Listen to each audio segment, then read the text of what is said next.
today I'm going to show you how I sharpen my chainsaw. First of all, here's a set of instructions on, for a start, what size file to use with what size chain you have. So here's my sharpening kit. Every chainsaw you buy will have one, if you buy a decent one. And this is the file we're going to use. This is the most important part for it. And this little bit here is my paint pen. You'll see what I use that for a bit later. The other tool you can use for sharpening a chainsaw is one of these. You just connect it to a 12-volt battery. I'm not a big fan. I've tried them and I find I get a much better result with the file. So as you can see, I've got my chainsaw in my vise here, in the leg vise, ready to go. I've also got a vise on the back of my Land Rover, so that I can sharpen the chainsaw while I'm out cutting wood, rather than having to bring it back or struggle with it on the ground. So one of the first things I like to do is mark one of the teeth on that with the paint pen. Very handy for working out where you started. Sometimes it's difficult and you don't want to over sharpen it. You really want to make sure you get the sharpening the same on both sides. So one of the things you'll notice about your file guide is that it has some marks on it. So essentially what you're trying to do is match those lines with the bar. So here we go. Another thing to do is make sure you have a good file. They don't last forever. You'll know if it's not sharp because it'll just slide across the teeth. So this chain is not particularly blunt, so I'm just going to give it a couple.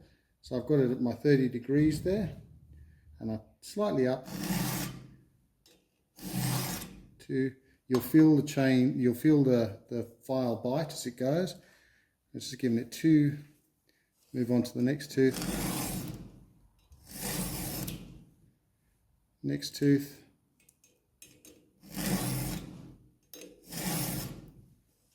and so on until you end up back at the beginning.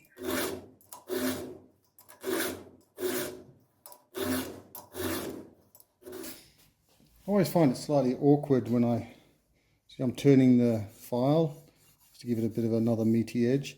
I always find it a bit awkward when I move on to the opposite direction. But it's important to get your teeth equally sharp both directions, otherwise the chain will cut skew through the wood.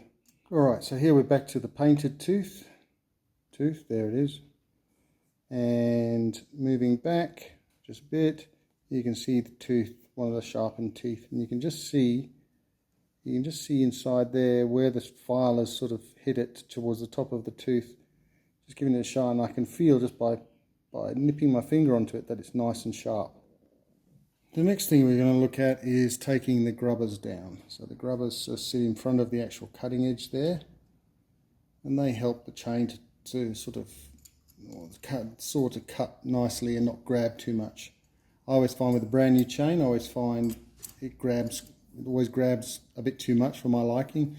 After 2 or 3 sessions and a sharpen, it usually works a bit better. And the grubber, it's simple. Now this doesn't need the grubbers taking down, but I'll do an example.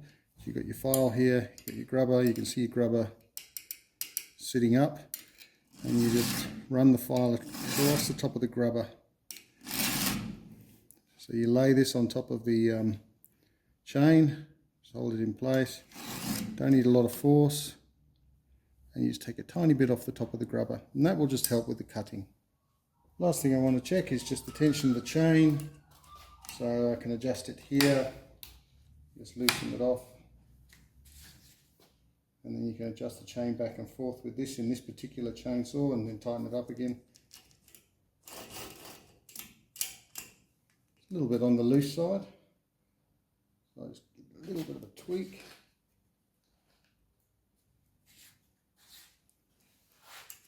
To me that's tight enough. So my chainsaw is now ready to go. It's ready for me to go and cut some wood. couple of things when you're using your chainsaw. Every time your fuel runs out, top up the fuel, top up bar oil, and give the chain a quick sharpen. It'll save you a lot of time down the track.